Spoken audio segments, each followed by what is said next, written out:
Hey guys, Anna here with Canine Co-Pilots with my sweet girl Parker.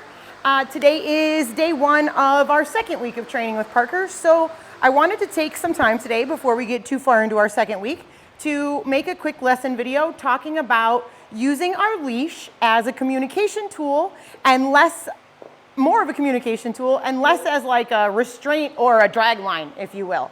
So the leash is one of my favorite tools, right? This is my analog driving wheel. This is my steering, this is my communication line. This is how I can get everything I need Parker to know down to her in a very hands-on sort of a way. So one of the first mistakes people make is they just wanna like hold the leash tight all the time and never give the dog any feedback on the leash, just let them hold the line tight, which you can see Parker's pretty comfortable doing. She doesn't really mind.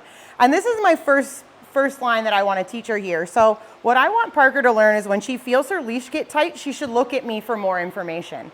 And eventually I'm going to finesse this a little bit more and make it tighter and tighter, meaning the message I'm trying to teach her, and show her that I only need to make a little bump on her line and just to pay attention to me.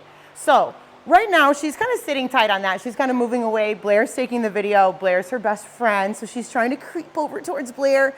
And I get all that, but I'm the one with the leash, right? And just like you're the one with the leash, so I want to teach her when she feels this tight leash to turn back towards me and look for some information. So right now, she's got a tight line.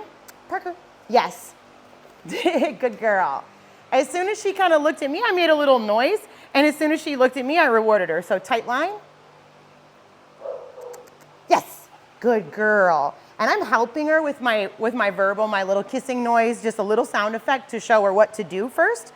But I'm gonna wean off of that in a minute. Yes, good girl. That time she felt the leash get tight and she turned back around. Yes, good dog, good dog. Each time she does this, I'm gonna make her come back a little bit further. You see, yeah, there she is, very good. And you saw right there, she actually built more engagement with me as I stopped letting her go away. So yes, good girl. That time she didn't even hit the end of the line. Very nice. Let's do it some more, ready? So we're walking. Yes, good girl. She hits the end of the leash, turns back around. I'm gonna mark that. Oh, you're smarty pants. Good dog. Good girl. Wow, she's figuring that out quick. Good job. Good girl. Yes, good girl. So she had to make a choice there. She's like, but I love Blair. She came back to me and I paid her. Yes, good girl. This way. Come on, buddy. Come on. There you go. So now that she's a little more sensitive to that leash and she's using it more as a tool, I can use it more as a guideline. So if she goes away, I can give her, yes, a little tug. Yes, invite her back into my space and then reward her for coming to me. Good girl, good girl. She did that one on her own. And I missed my marker. Yes, there you go, good girl. We're gonna keep going, come on, buddy.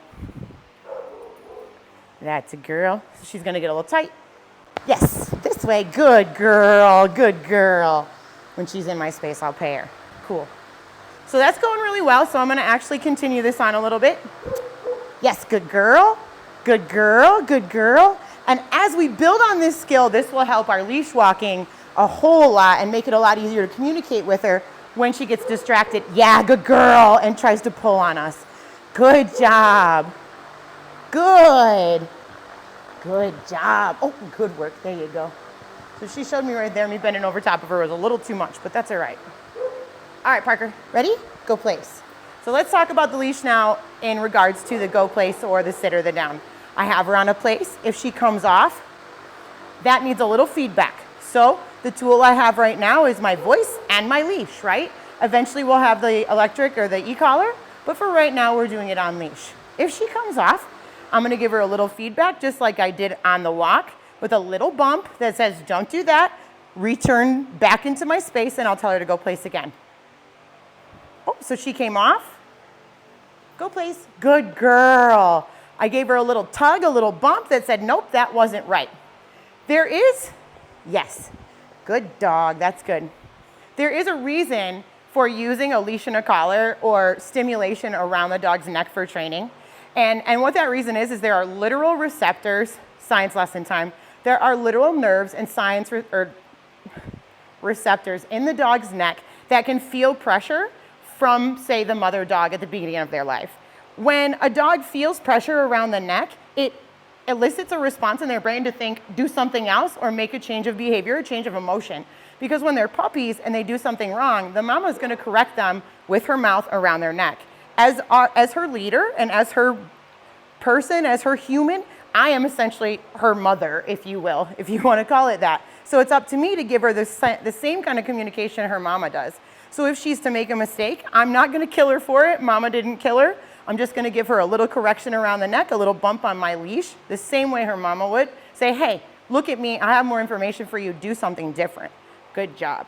And that way you can kind of understand why chasing them or yelling at them or lecturing them doesn't really work for a dog, because they don't understand verbal language that way. They just understand physical language and body language just the same as we're using with the leash and the collar. Good job, buddy. Okay.